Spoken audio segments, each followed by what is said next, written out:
Greetings, future aviators of America. A high-flying welcome to the class of 1918 in the Thomas School of Aviation, right here in Ithaca, New York, USA.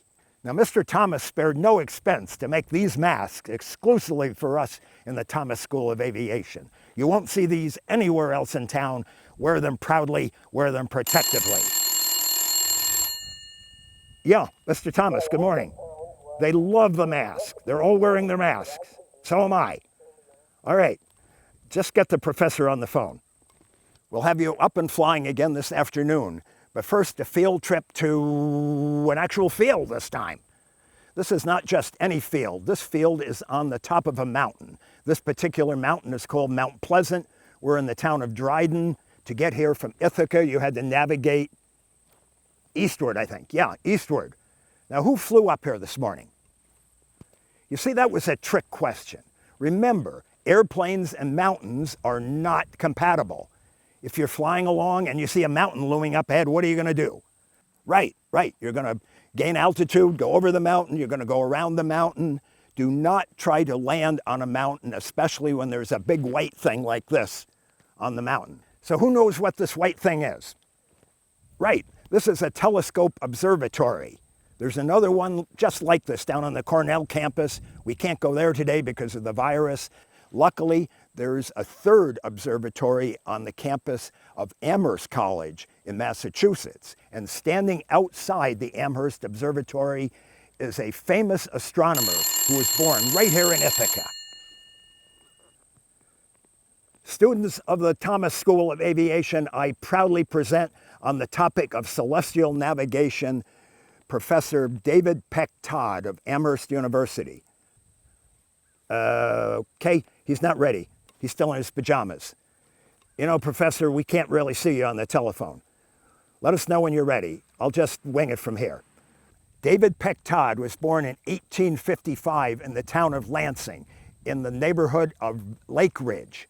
Even though he didn't go to Cornell, he has managed to build a reputation as an astronomical photographer.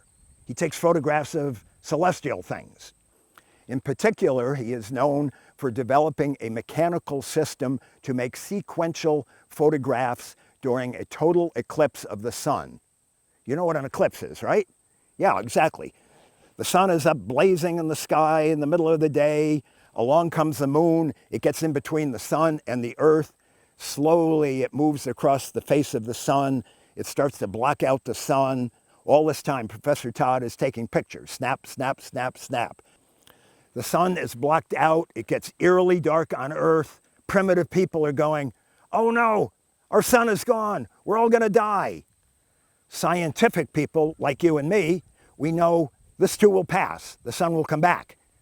Now, these photographs that Professor Todd makes, when you assemble them, they make a stunning poster. You can get that poster in the bookstore at the Amherst College. $3, right. What do the proceeds go to? The proceeds go to finance his expeditions. Todd is famous for mounting expeditions. He made an expedition to Peru. It was financed by Percival Lowell, the amateur astronomer. He came back with beautiful photographs of Mars. The people on Lansing were so proud until they saw what Lowell did with the photographs. Now they're a little embarrassed. You weren't supposed to hear that, sir. All right, are you ready to go? Students of the Thomas School of Aviation, it is my pleasure to present on the topic of celestial navigation, Professor David Peck Todd of Amherst College. You're on speakerphone, Professor. Go ahead. Can you hear this? Darn, these things never work. Anybody know how to work these? Never mind. I will repeat. Celestial navigation uses a precise navigation instrument called a sextant to determine one's position anywhere on the surface of Earth in reference to celestial objects such as stars. All right, stars. That explains why Mr. Thomas spent the big bucks to get us an astronomer. Go ahead, Professor. How do we do this? He says, pick up your sextant and align the sextant with the horizon. Professor, we don't have a sextant.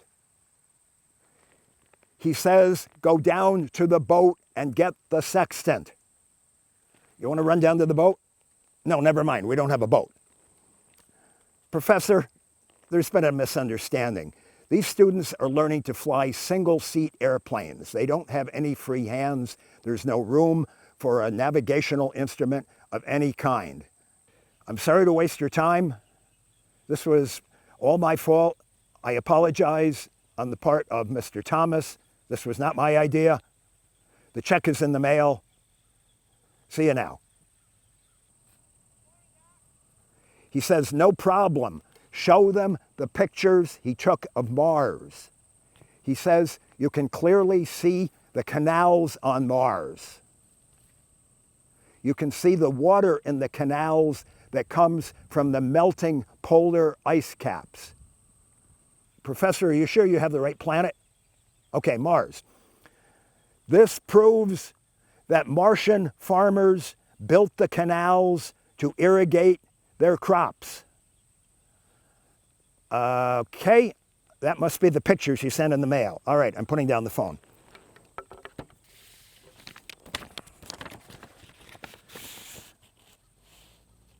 Ay. Look at these things. Here, pass them around. You're still there, Professor? All right, I've got to tell you, some of the people here in Ithaca, in particular the astronomers at Cornell University, well, they don't use the word loony, but they do think that your friend Lowell is using your photographs to perpetrate a scientific hoax.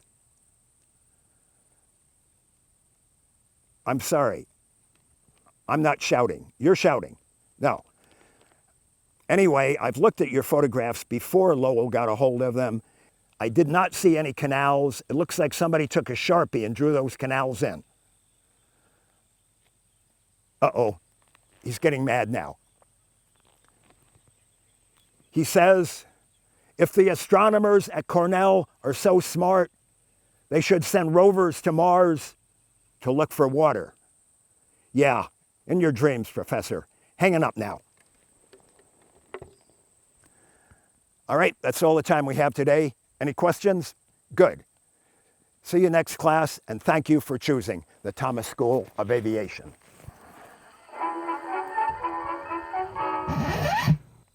All right, don't go away. Mr. Thomas says I do have to take questions. Again, if you can stump the professor, we get a field trip tomorrow. Give me your toughest question. Was Mr. Todd crazy? Well, crazy is such a subjective term. David Todd was in and out of mental institutions in the last part of his life. Not that there's anything wrong with that. Now, why did they think at that time that there were canals on Mars? One of the theories is that when you look through a telescope, it reflects the surface of your eye. And what you actually see, besides what you're looking at, is the vessels, the blood vessels in your eye. And that may have looked like canals to some people. Will Mars rovers find water on Mars? Will the Mars rovers find water on Mars? Well, that remains to be seen. Water is necessary for life as we know it, so that's one of the important things the Mars rovers will be looking for. They may also be looking for the precursors of life as we know it, chemical precursors. We have to wait and see what the rovers come up with. So good luck to the Mars rovers. That's it for today. See you tomorrow.